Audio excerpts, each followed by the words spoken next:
All right, everybody, welcome back to another episode of Inside Area 51, and I'm pleased to be joined now with the Point Shot Hockey crew.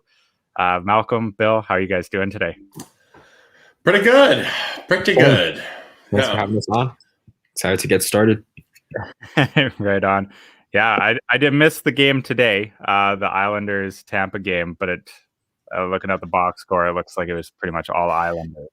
Is that fair? Well, it was a pretty typical Islanders game, I'll give you that, where, of course, Tampa, certainly played well, got their chances, but that's the Islanders game, right? They just shut everyone down and, just are so good at finding those little opportunities. Of course, the first goal was a Barzal breakaway goal. So,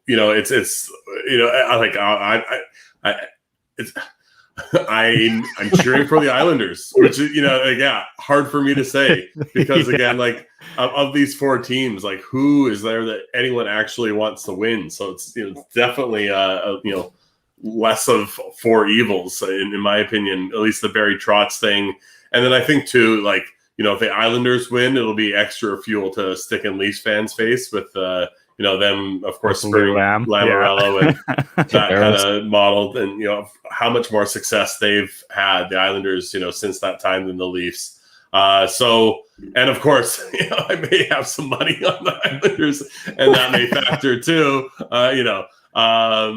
So yeah, I never thought I would ever say that I'm hoping and cheering for a Habs Isles final. I never thought I would ever say that. Obviously, for pure entertainment value, Tampa Vegas would be better to watch, but I can't do it. I can't cheer for a repeat unless it were to ever somehow be the Canucks. I could never cheer for an expansion team that's just been kind of given an end of division rival. Let's be real here. Vegas is a divisional rival. The same will go for Seattle. Whatever the team that they're gifted, it's going to be really hard to just be like, I wish you well. So, this is fantastic to hear, Sean, because before you were saying nice things about the Kraken. So welcome back. I mean, they've done everything right, and I wish that the Canucks were doing that. I do. So I can't hold that against them, but they are a division rival. Totally fair. Yeah. Until they've got an actual roster for me to hate. I can't name one Kraken player that I hate, right? So they've got that one guy. Just wait a month. But I'm just happy for him. just wait until you see what they're able to do in this expansion draft in this flat cap era. Exactly. And I have a sense that it'll be a little bit easier to hate them. What is it? Sorry, what drafts end of July? 6 weeks ish. Yeah. Near the end of July. It's like the weekend or the week of July 23rd. Which would be the beginning normally of the June draft. 23rd, so they've just pushed it back a month, I guess. Mm-hmm. Yeah, so it's expansion draft, amateur draft, like everything, all just. Now, did you guys catch that article in the Athletic? I retweeted it, kind of jokingly saying Edler to the Kraken. Yeah, but I thought that was kind of an interesting wrinkle because I'm not sure if that. I think this may be new because I at least don't recall it occurring with the Vegas draft. But if you sign a player off a roster, you can, that this is, I guess, the kind of the get for Seattle is that allows them to go to 8 years. But of course, the give is then they forfeit, a potential pick. But there may be some teams like the Canucks that, hey, maybe you prefer to take an Edler on a deal that you get to sign. Yeah. Then you would Lind or Holtby, Blue Sky, or Brandon Sutter. Get a Brandon Sutter on free agency, baby. Brandon Sutter, right? Like, hey, all jokes aside, wouldn't be the worst kind of guy, for a first year team because he needs Ovi. Well, okay, now there's some chaos, right? I like it. I would be absolutely stunned if Ovi doesn't retire as a Capital, even though he made those comments. I don't know if you saw that. He loved Montreal, and if he ever wasn't playing in Washington, he'd want to play in Montreal. Fans were thrilled. I'll find it and I'll send it to you. I know I sent it to my Habs buddy who is he's of course he's a little bit more into hockey right now than he normally is. Of course, naturally. I've been I sent him that one too, just because. So it is the same as the Vegas draft. One example that I can think of is Derek Englund from Calgary. Right. He was a free agent. Calgary picked him and signed him. Not exactly like a barn burner pick or signing, but he ended up being a really good role player and kind of leadership option for Vegas. And who knows? I can see one of their Seattle alternate captains. He was a local resident, right? Like he was from Vegas and lived there in the off season. And I think in the end, like as much as he's obviously not a part of the team now, I think he was a huge part of that Cinderella run in the first season. I think about like the shooting and him being a local person to be able to give that speech in their inaugural home game. I think that's pretty special, right? And I think I floated this on one of these, in the past. I don't know about you guys, but like the ability to tell time anymore, it's just like it was sometime in the past. I have no idea, I have no frame of reference for when events occurred anymore. Yeah. But I think that's, very well, especially with the 8-year option is what we could see with Ryan Nugent-Hopkins, right? Mm-hmm. Who I think, could be their kind of big splash first line center, somewhat local, to give him the 8-year term. Yeah. I think that would be enticing, because of course, again, other than Edmonton, no other team can give him an 8-year term. So anyways, I'm just calling that one again. Yeah, unless they traded his rights, but let's be honest, that's not happening around. That's going to be so busy. Nobody's going to be trading for Nugent's rights. No. Yeah. Adam going pure chaos here. You absolutely chose chaos today, didn't you, Adam? Wow. Sign Ovi, sign Petey, sign McCarr. Yeah. Making him pick a favorite podcast, and now this? What are you doing to us? I know. Guys in minimum contracts, right? Yeah. What was that, Bill? Just a 3-man team, and then 20 guys on minimums. That's it. Yeah, just scooping everybody's colons and then having McCarr, Petey, and Ovi. Yeah, pretty much. I liked this question from Mike. Is it November?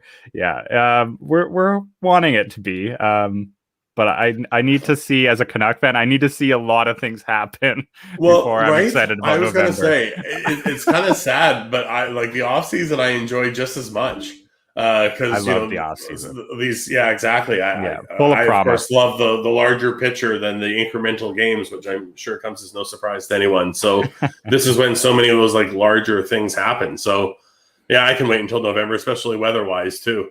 Especially on a cold day today, I had to put on a fucking sweatshirt again. I was like, what is going on? Oh Summer man, now. see, I've got the toucans out. Kamloops, baby, it's good. Yeah, definitely. Oh yes, Kamloops mustache today. joke. Okay, I pick up on it now.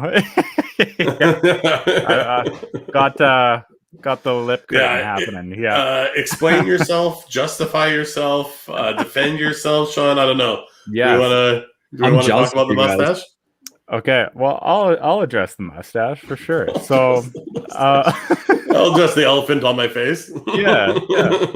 So it was kind of funny. I had a mustache for, I want to say I had it for a year, a couple years back, and it was quite polarizing. But I grew it out a lot longer than this. Like I grew it down, and then I could curl it. And so I actually had it like full curled, and I would wax it like every day, and I would take good care of my mustache. And I'm not committed to doing that again. But like this, I'll do this shape. Like this shape will be good. It'll just thicken up, and we'll be good.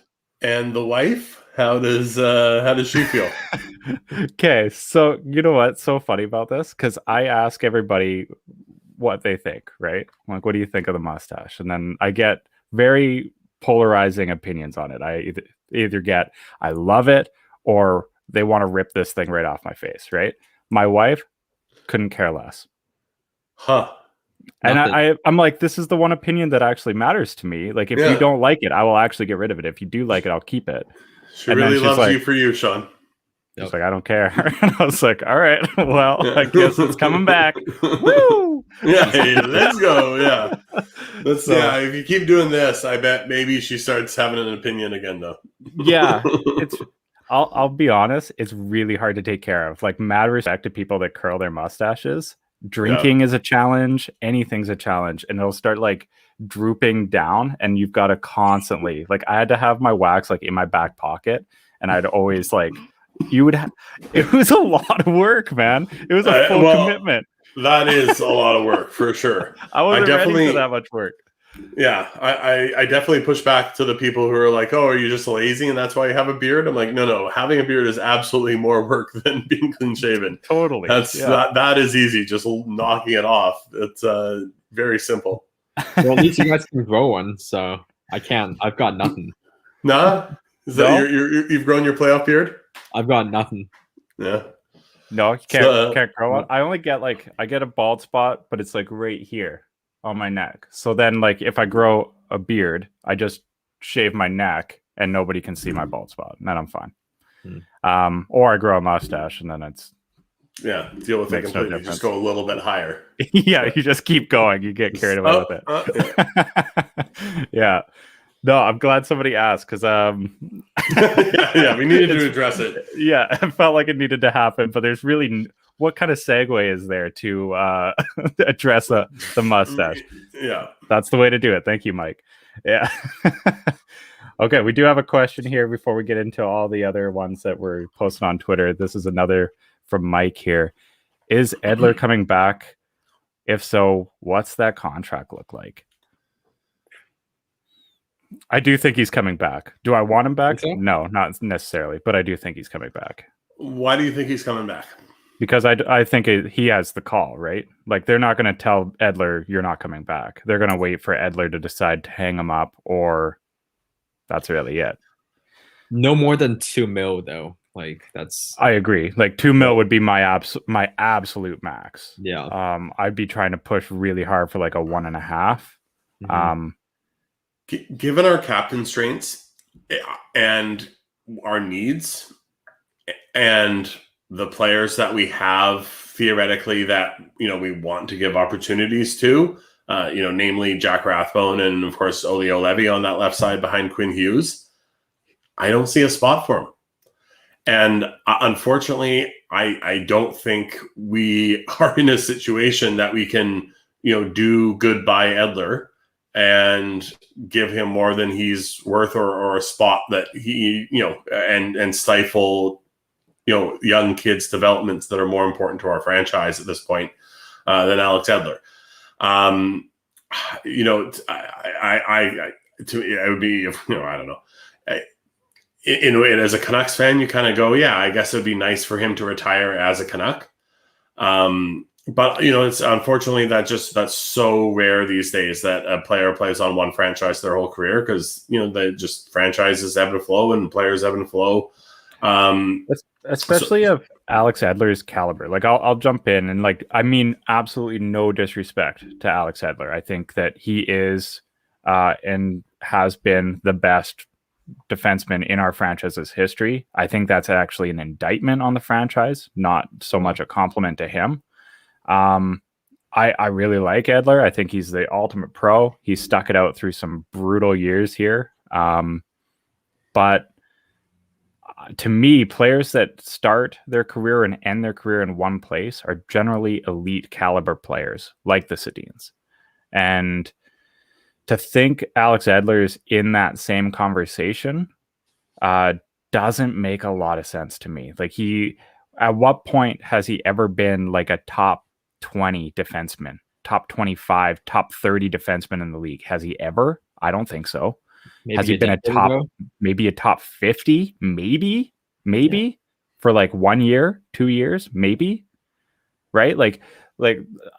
I think about the conversation that a lot of people have around retiring jersey numbers or honoring different players and how they need to raise the bar, and whether guys like Marcus Naslund or Stan Smeel or Trevor Linden really deserve that honor.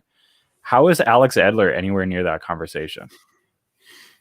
No one's talking about retiring his jersey, are they? But Ring of Honor, I've heard his name. Brought up, and Ring of Honor makes a ton of sense to me as the best defenseman in our history at this point, leading in pretty much every statistical category.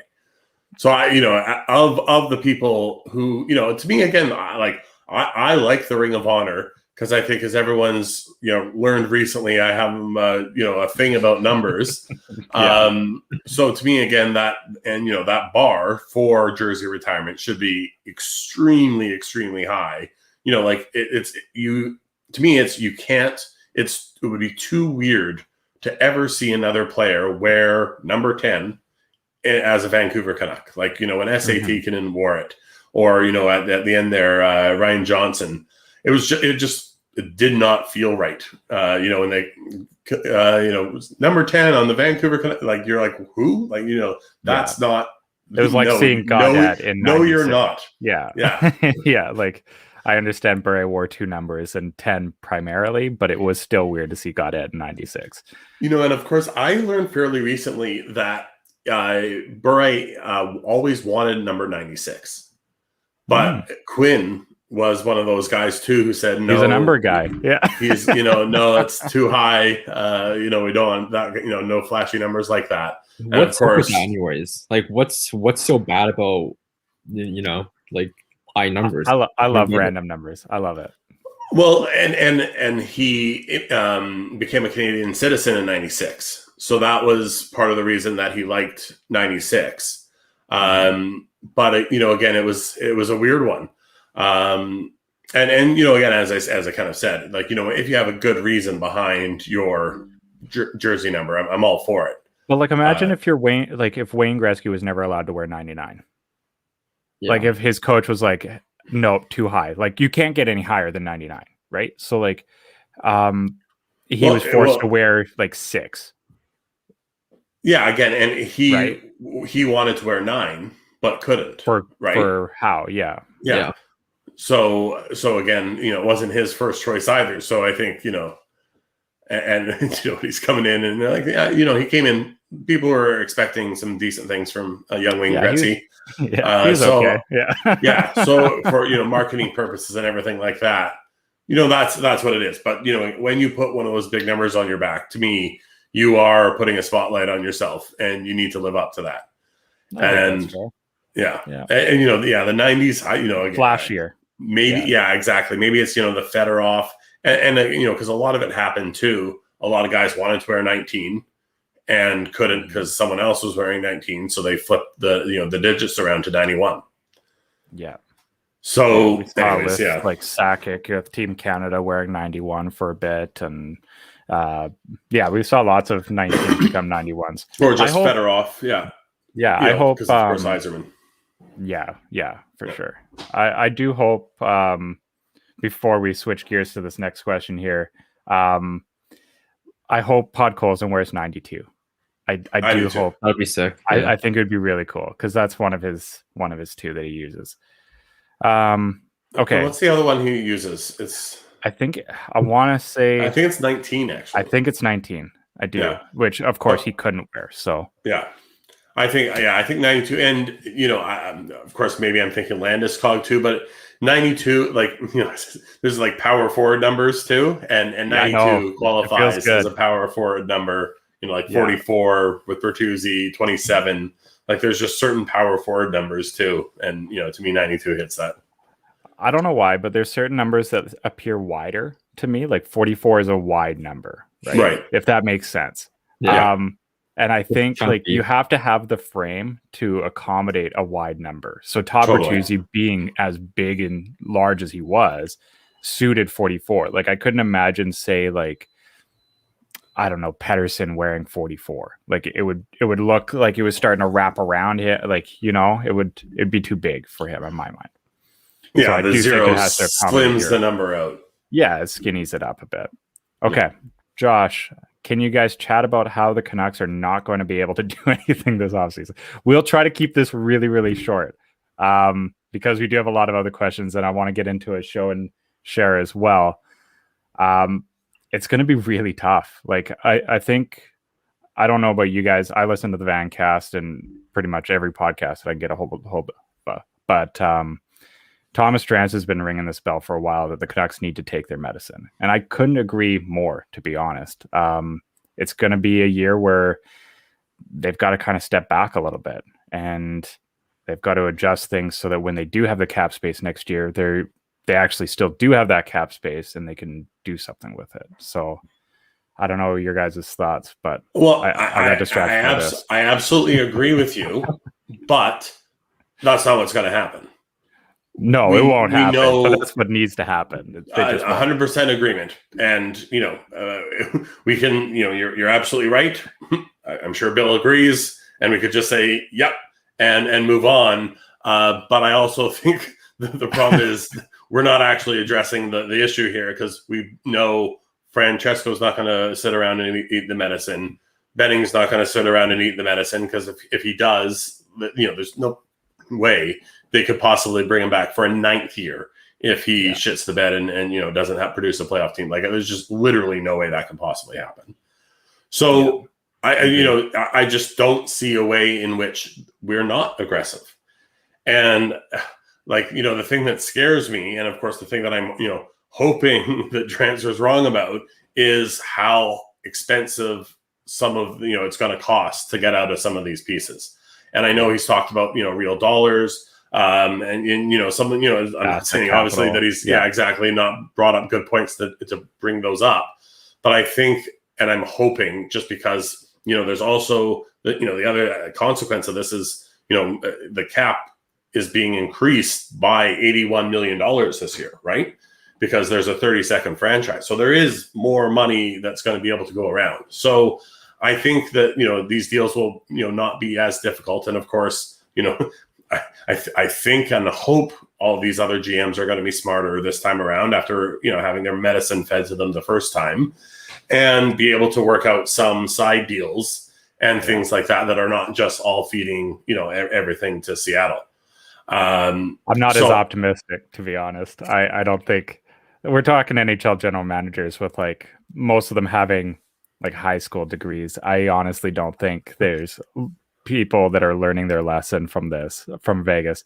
And I think a lot of the GMs were really pissed about what happened afterwards.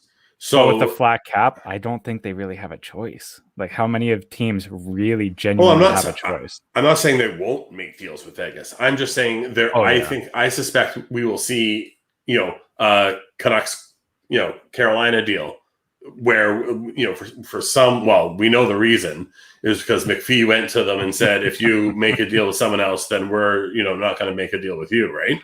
Yeah. So, but I don't think I think, hey, if Ron Francis tries that this time, all the GMs go, no. The last guy tried to do that and we got absolutely hosed. So, no. I don't think they'll be able to approach it the same way. Had it not been a flat cap, I'm pretty sure all other GMs would have just said, here's our protected list. Go ahead and take the player you'd like. We wish you good day. Except for like the truly few desperate ones that have massive cap issues that will be willing to pay that premium asset. So, anyways, long way to say what I expect to see is some sort of deal that has Seattle taking some sort of bad player from us as the expansion pick. Be that Beagle, be that it'll be this time Spiza. Yeah. It'll right? be Spiza all over again, which it is what it is. I just hope that we can take advantage clears up a little bit of cap, right? Yeah, and then I just hope we can take advantage. Maybe we don't of trade this year's first round pick, but the second round pick, the third round pick, and the 2022 picks. Who knows? Because again, of course, there's going to be a lot of teams really interested in those picks because of Connor Bedard. And now, hopefully, we're smart enough to be able to put some, lottery protection on it, similar to the JT Miller trade. But again, I would be absolutely stunned if we eat our medicine this year. I'd be absolutely stunned if we did the smart thing. There's no way we do the smart thing. No evidence. We've evidence over the last 8 years to support that we would do. Love the optimism. Why would it happen now?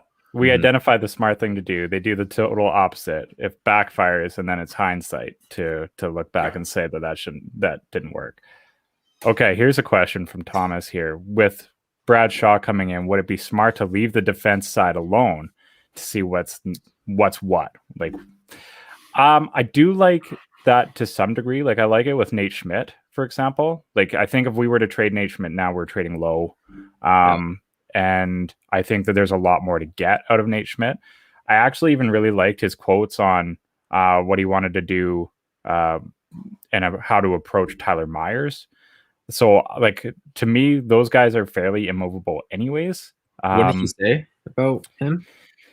He was just talking about how he wanted to approach, like, talking with him about how to become the best player that he can be. And then he has a kind of an idea and a mold that he wants to push Myers into, and he wants to help kind of lay the groundwork on how to get him to be that guy, which I like that he had a plan for him, because again, it's not that I think Myers is a terrible player. I think that he has a really good skill set. I just think that he's using it wrong, which if Brad Shaw is able to coach a lot of that out, then fantastic. I actually hope that they leave the D alone, because like next year, if we save cap space, there's so many good D who's going to be hitting the market, like Ryan Pollock, Colton Parayko, Morgan. They're going to get huge dough. Too. Yeah, exactly. But if we'll have cap space, and I don't want a big time UFA either. They like, with very, very, very, very rare exception, they never work out. Because they're old and they're extremely well paid. So I don't, I don't even want, I don't want Colton Parayko. I don't even want him now. He's too old. He's 29. Pollock's one guy that I want. Hey, absolutely. If we can acquire him in a trade somehow, or even if we're, that means we're trading some sort of pick to, get his rights early. Theoretically, no, actually, never mind that, because why would he do that? He'd just wait for, to hit UFA. If there's some way to acquire Ryan Pulock this year, and then of course sign him to an extension, I would be all over that. I believe he's 25. I'd much rather that than going after somebody like Seth Jones. Just throwing that out there. Like, I don't like the Seth Jones rumors at all. I don't want him here. Well, and apparently the latest is he doesn't want to play in Canada. Perfect. So I think we can probably scratch worrying that one off the list. Yeah, I like that. Okay, so we've got a few different questions here. I want to jump at them pretty quick because I do want to get our show and share and then throw to our sponsor as well. So we've got from Adam, which of your children do you like the best? Third line pod, cap space cops, or avid discussers? I can't answer that. I can't answer that. There's no answer to that. I love everybody. Well, I was going to say not Third Line Podcast because they're the one that gave them the ultimatum. So they're definitely they're definitely three on that list, and then it's the other two. Everybody else is tied for first. Yeah. And then we've got Stephanie, who has given me a really hard time about not answering her questions on the actual show. What she asked? She was asking, why is Rob the hockey guy, Rob Williams from Daily Hive, the worst? Why does he insist on putting us through this pain every single year? And can we oust him from Vancouver media? Yes. Yes, we can. No, sorry, Rob. I love you. But 2011 highlights every year? No, we can't do it anymore. My heart hurts too much. Have you guys had Rob on the show before? No, we need to, though. We need to bring him on and interrogate him about his 2011 highlight reels that he drops every single year. This time, 9 years ago, 10 years ago. But in his defense, the worst, like to me, that the worst. That's worst is pretty high steep bar. So, true. Hey, by all means, no one's thrilled that he keeps loving, the replay 2011 to us every single year. But the worst is unfair. The worst is unfair. Unfortunately, I'm not willing to concede that he is the worst. Yeah, I would agree with that. I would agree. Okay, we do have a couple Hopefully more questions. Hopefully you're happy, Stephanie. Hopefully that was good. I don't need you coming at me every week saying I don't answer your questions. I do answer them. I've got you. No, I appreciate the question. That's great. Okay, so we've got another one here. This one's from Thomas. Who is a realistic 3C the Canucks should target? I honestly don't think they will target a 3C. That's my bold take. Well, they're going to just throw JT Miller at 3C. I was going to say, I believe Bill answered this already this morning in about 1,000 words. So he did. Great article too. Okay. Sutter. No, absolutely not. I had to jump in. Daniel Wagner for Pass It to Bulis wrote an article about why maybe the Canucks should consider bringing Sutter back, and I was like, Daniel, don't do this. Okay, I'm blanking on it, but again, Stéphane Roger had a great piece on some of our, the targets or potential teams that we should try to take advantage of over the expansion draft. And there were a couple really good players in that. And I'm just blanking on it right now. Probably not going to be able to pull it up in time, but the answer's in there. Yeah, that's right. No, I agree. Because reading those articles, I found like 2 or 3 guys in there that I was like, yes, absolutely, this would be my target. I love Stefan stuff. Like he always goes so in depth. And now he's got a series he's doing for Canucks Army with Faber as well. So the back from the future or back to the future kind of future. Back to the future. Yeah. So pretty awesome. Well, I'm going to address Rodney's question here because that's also part of my concern here too. And remember, Nate Schmidt comes with a $6 million cap hit. So if we can trade that $6 million cap hit, that now opens up quite a bit of space to do quite a bit of other things that, addresses probably bigger needs. And again, as said there, if he doesn't rebound and he is going to be 30 years old next year. Yeah. So it's not like at this point we should expect any, positive regression from him truly. And he bottoms out now. That's literally, Tyler Myers, Nate Schmidt, $12 million long-term locked up in dead D-man money. For the So this low is price of a third rounder. exactly. Yeah. That's, you're came the point. Don't think of it as a trade last year. Think of it as a UFA signing. Would you have Yeah. really been happy to give another 29-year-old $6 million for 5 years? I don't think so. Oh, and in this transaction, you also gave up a third round pick. And I'm the idiot because I didn't like it. I'm sorry, I'm not over that one. But if we can trade him and get more than a third round pick and just open up that cap space, or as I said, ideally what we find is a team that is looking to win a cup next year and wants that experienced seasoned guy who, been to the cup final with Vegas and, is ready to take that step, and they're not as worried about the future, who will give us a prospect or, kind of guy on the edge. And of course, just because we've been talking about him so much, someone like Alex Romanoff obviously would be an ideal fit if we can do something like that on a cheap ELC and now be able to reallocate essentially, $5 million elsewhere to the other vast variety of needs that we have. Yeah. I know I would, if I'm a betting man, I'm betting Nate Schmidt has a bounce back this season. Is it going to be humongous? I don't know, but I do think he has a better season this year. To what degree, I don't know. But I don't think we see Vegas Nate Schmidt ever. No, and I don't think we will. No, but we'll see a lot better than another 20-point season in my mind. Sure, but extremely low bar for a $6 million defenseman. Fair point. And then the next year, 31. Right?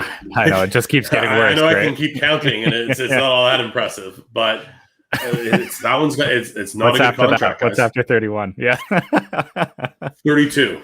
Dang it! It got worse again. Yeah. Okay. Yeah, every year it's gonna get worse.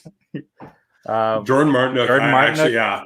I have a lot of time for Jordan Martinook. My worry is again though, this is a depth player that was a key role player for a very good team in Carolina.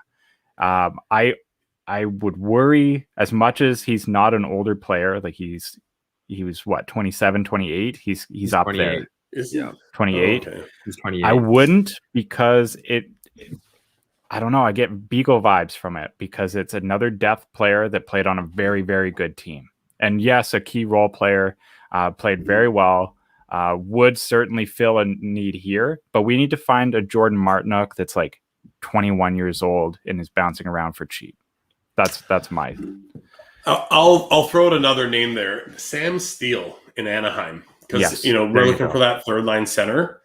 He's got, of course, offensive upside. He's just never been able to seemingly get it together in Anaheim, and I think often obviously he's probably not a play driving player, but again, if you put him with some decent wingers on that third line, theoretically, let's say Podkolzin and Pearson.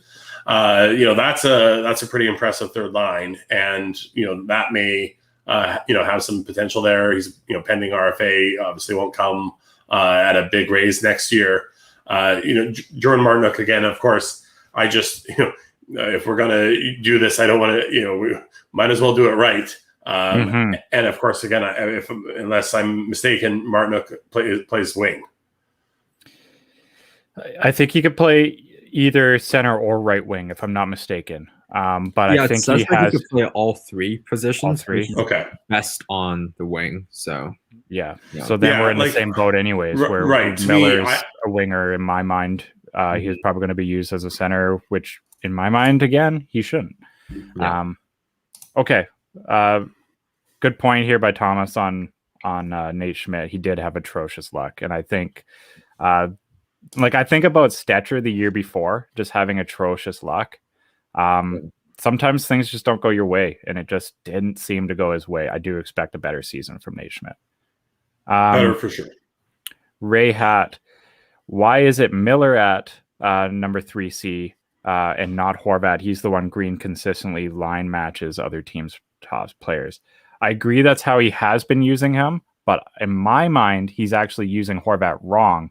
And we need to find a way to get Horvat unlocked and away from those matchups, because he's a speedy power forward and not the two-way Bergeron type player that everybody seems to think he is. We need to unlock him. Not an elite defensive center. Like he was trending in that direction in 2017, 2018, but his his two-way game's just fallen off a cliff, basically, Mhm. past few seasons. So he's not the two-way guy that most fans might view him as. So And I think people get kind of over excited with his face-off numbers. Like he's a Yeah. great face-off man, but how much better to have a guy that's that good on face-offs getting better offensive opportunities than being defensive and having to then, work his way out of his own zone all the time. To me, like we need to find a way to unlock Bo Horvat for the first time and give him good wingers. Or Hoglander was a great start. I think I would love to see what Podkolzin can do with him, but get him some more offensive looks and get him away from these matchups because in my mind, he's not well suited for it. Okay, here Bieksa, Hamius, Edler, Tanev, Hutton, Biega, Garrison, Stanton, Weber, gifted to Jim. Is it better now? No, it's not. And actually, this leads in. I know this isn't one of the names mentioned, but this does lead really nicely into the show and share that I wanted to do because mine is a 2011 throwback. This was my favorite defenseman during the run, and that is Christian Ehrhoff. So, have lots of love for Christian Ehrhoff. The Hoff was fantastic in Vancouver. We missed him thoroughly after he left, even though he trended down pretty quick.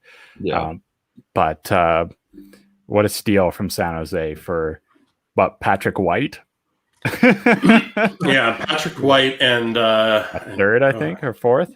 Well, I don't. Oh, Or was there a maybe I have pick to in look there? that up. Nah, I'm not even sure if there. Yeah, there. I think maybe it was a third or a fourth. it was a pick, right? Well, of course, what the Patrick White thing was really because he was a first round pick. Of course, what happened? San Jose didn't re-sign him, and then they got a compensatory second round pick. So that's maybe why we remember it being a pick. That could be. That makes sense. And we needed to move a roster. Because we also took contract back out. Brad Lukowich too in bad money. Yeah, and buried him in the AHL. Yeah, that's right. Yeah, back when the Canucks did cool. Yeah, we're willing to spend. Interesting cap issues. Yeah. Oh yeah, Daniel Rahimi and White. Yeah, that's right. And yeah, no actual additional pick, right? Right. That's what I'm pretty confident. Anyways, yeah. I like this too from Thomas again. Honestly, I've been thinking of putting Horvat with PD and Besser and then targeting Deneau for a 2C. I don't mind that. My thing is I like keeping Horvat separate from them because I find that they just play different games. Horvat is really north-south, whereas I find PD and Besser are able to play a little bit more of a skill game. And PD plays more east-west than Horvat does. I would love to see Horvat with more guys like Hoglander. I think Hoglander fits so well with him. I do really like Deneau. I wish we had the cap space to feasibly go after him because that is a legitimate shutdown matchup center. One that we do not have. Hypothetically, if we do get Deneau somehow, he'd be our 3C. Like, I don't know why we'd put Horvat with PD and Besser and not just have JT stick with them. If we did get Deneau, it'll just be PD, Horvat, Deneau as our top 3C. We're not gonna switch JT down to like 3C and then have Horvat up to first line, like left wing, if that happens. Yeah. So, but at that point, it's just musical chairs with spots that the are already filled, right? Horvat and Horvat and PD kind of works though, because you have Horvat taking the draws like Miller did 2 years ago, and then of course going to the wing, and then of course PD sliding in back into center after the draws. So that one may work, and then of course you do your second line of Deneau, Miller, and either Besser or Hoglander, I guess. Awesome theoretical, to talk about, but unfortunately, where's that cap coming from? I just don't see it as a feasibility. Yeah, there's no As Mike money. says here. Yeah, there's no money for him. And yes, I have heard also that Dano wants to move so that he's not a 3C. Yeah, but if he comes, he here, wants to be the guy, which which will be a 3C, which also which would be a wouldn't problem happen here. Yeah. What is this generation's Ballard Raymond in the third? Right now, from what I've seen, Bertanen, Yolevi in a second. Also not a good package. Nope. But that said, I there's a lot of blasphemy in Mason Raymond's name. He was a very, very good second, third line player. I was going to say for a long time. That wasn't that bad a trade proposal. What was bad about it was that just literally any time someone came up, it was, oh, we've got the package already. Here it is. Yeah, Ballard Raymond in the third. Go. Yeah. Yeah. It was almost like one word by the end of it, Insert any name here. You get this package. Yeah. I know the package. Yeah. Awesome. Well, okay. I did want to see your guys' show and shares as well. I've obviously already shown mine. Who wants to go first? I'll go first because mine aren't too exciting, so we should probably leave the better ones for last. I've got two. So this is my newest one. It's a Horvat captain. Oops. Beautiful. Yeah, that's awesome. That's the C. Yep. Yeah. Jesus. Here, let's put you on the. I don't know what solo for you. See that? Here we go. Beautiful. Horvat, of course. So, yeah. And then the second one is just a classic Team Canada jersey. I think this was from the World Juniors actually, like a couple years back. Yeah, that's one of my favorites of theirs too. Yeah. With the all black shoulders. No name though. It's just the jersey. So you got to put. I find that's acceptable with the Team Canada jerseys because change is so frequently. That's fair. That's fair. All right, Malk, what do you got? I think I've done the Bure card before, so I went with I've got year one artifacts of our two boys there. I like that it's the green. Yeah. Yeah, I guess the green from in the arm there. Yeah. So yeah, I've as I think I've told people on Twitter, I've gotten back into the old card collecting. It's a nice, fun little nostalgic hobby, and you just go on eBay and peruse things every once in a while. Actually, there's a Bure jersey card with the Panthers that's on eBay. I think sale closes in 2 hours. I'll see if I can scoop that one up too. How much is that going for? Well, and that's like I think the last I checked, it was like $9. What? Okay. Yeah, these ones were a little bit more, and of course the other Bure was a little bit more. Getting that thing for $5. Yeah, exactly. I'll try to hide the option. I gotta show it again here. Yeah, I was telling the guys this was my show and share back when I had Third Line Pod on, but I got this in a silent auction for $5. Somehow conned that. Yeah, so awesome. What I've learned is that sometimes if you can't win, you got to cheat, and then you win. Tom Brady it. Yeah. Pretty sure Tom Brady said that. Yeah, direct quote after the Super Bowl. One of them. Yeah. Okay, here's another question here. Is Hamonic coming back? I mean, if they lose him, that right side is weak. I think Hamonic's the most likely candidate to come back among all of the UFAs. He'll probably be back on like a $2 million-ish deal. Not sure if it'll be I was going to say 2 times 2, and due to that need for a righty, and of course, his stated preference to be out here in Western Canada. He obviously chose us the first time, essentially. I expect him to be back, and that's also part of the reason why I don't expect Edler to be back, because he feels that other kind of veteran bottom pair need. Do you want a bottom pair of Edler and Hamonic next year? I don't think so. Do you see Hamonic not playing with Hughes though? Oh well, sorry. I guess he could. I'm sorry. In my head, of course, I'm still going. We need to upgrade at right-handed D. So that's who's playing with Hughes, and then of course Myers, and then it's a mess, guys. I don't even know what to do anymore. Yeah, it's a sad state of affairs. Hopefully, I mean, as we get into the summer here, it's going to be interesting to see what shakes loose. I have been pleasantly surprised by a lot of the news so far. from the Vancouver Canucks as with the coaches and stuff. With the coaches, I like the addition of Brad Shaw. I like that they kept Ian Clark. Obviously, we were pushing really hard for that all year, so glad to see that get done. I also like them keeping Green. To me, it's just not a lot of change, right? Like really, all we did was change out Newell Brown for Jason King and then add Brad Shaw. So yeah, like again, like at least Weisbrod had to go. I think as I said, and I think we've talked about before. I think there was probably the opportunity for the Sedins to step in right away. They're smart enough to say, we're not ready for that big job yet. It's either too difficult or too awkward to try to bring in someone else in, for that kind of short-term thing. I'm thinking it's going to be 2-3 years. My hope of hopes is that, the Sedins are coming in and they have, absolute veto power in any kind of transaction that's, happening, and they will be smart, and not short-sighted, and hopefully start putting this thing in the right direction. Because I can't come up with any other possible explanation for why Jim and John are back other than that. No, I agree. I wanted to see a change money.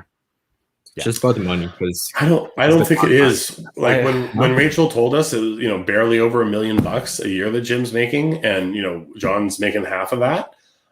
It just can't be over $1.5 million. $2,175,000, whatever we want to call it.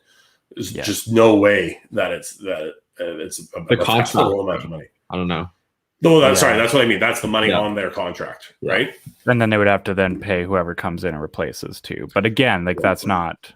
Yeah, these are not. If they're going to be open to buyouts anyways, like they'll be paying people to not play for the Canucks just the same as they would be paying for them not to make spending money outside the cap.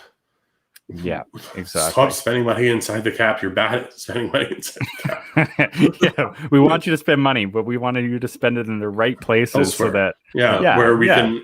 Yeah, exactly. Where it's not stuck permanently on your books. Exactly. You can always fire people in the back office. You can't just fire them off the ice. Yeah. I did want to briefly touch on our recent episode because we had Ryan Reynolds. I mean Deadpool. Cam Robinson on. So we were able to do some draft preview with him. There was a few names that we discussed as options for the Canucks. But I wanted to just say, I love the name of the episode that we went with. Mighty Morphin Power Sabers. That's an all-time. Like that's an all-time name. I was pretty proud of that one. I'll be the cap to Thank you. Malcolm. Good job. Yeah, Bob Ross who hates football. Yeah, exactly. and the other thing that and more on, of course, my Deadpool thing. If you don't believe me, I believe he's talking about it's Atu Ratti around like the 46 minute mark, and how he describes him. And I think he ends it with something like, if the Canucks picked him at 9, that would be a no. And to me, again, like you close your eyes and you picture that, like it's too easy to see Ryan Reynolds or Deadpool laying out that line. So I stand by my claim that I had to clip that part and put it out for everybody because how he responded to you asking him that even sounded like Ryan Reynolds. Like me, like the inflections were all there, like everything just seemed to fit perfectly for if Ryan Reynolds was on the other line. It was awesome. Awesome. So again, it was Sadie, threw cold water on a couple of those later D prospects we liked. I think I some shade at Tony Ferrari on us. Yeah, that was obviously a lot of fun.